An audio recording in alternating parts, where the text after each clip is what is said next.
Hey, what's up guys, Will here for GSM Arena.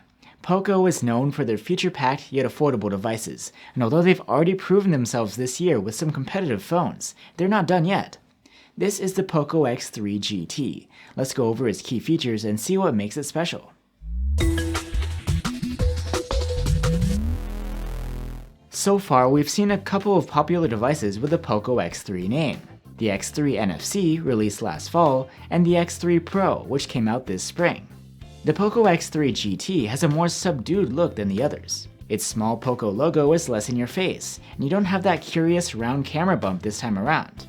It still looks cool though, with this glossy black gradient finish, which has some sparkles inside. The main difference from the other X3 models is that this one is specifically geared toward gamers. It's got that racing-style GT moniker, which refers to the power under the hood.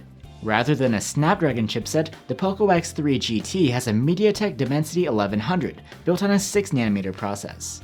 It's flagship grade, and on top of offering 5G connectivity, it should provide more than enough power to run heavy games without a hitch. Plus, the GT features an extensive passive cooling system, which should help prevent throttling during those long gaming sessions. You'll be able to play games at a high frame rate too, because of the fast 120Hz display, and it's super responsive thanks to a 240Hz touch sampling rate. Just like on the other Poco X3 models, this display is a 6.6-inch IPS LCD with a 1080p resolution and a hole punch for the selfie cam. But here you also get Gorilla Glass Victus protection on top. Another new development is that this display's refresh rate is adaptive all the way down to 30Hz, depending on the content on screen. This should add some extra energy savings. For audio, there's a stereo speaker setup, similar to what we saw on the Poco F3. The top speaker has grills both on the front and the top of the frame. There's support for Dolby Atmos sound too. And just like the Poco F3, you don't get a traditional headphone jack here, which the other X3 models do provide.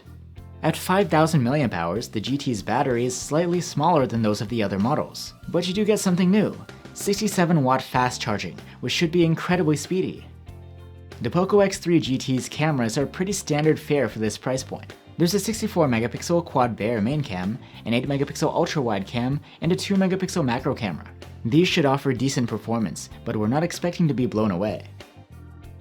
So there you have it guys. The X3 GT isn't a huge change compared to what we've seen before from Poco, but you do get some advantages, like faster charging and Victus protection on the screen. And I'm curious to see how the new MediaTek chipset compares to the Snapdragon 860 in the Poco X3 Pro. Let us know what you think, and I'll see you soon with our full review.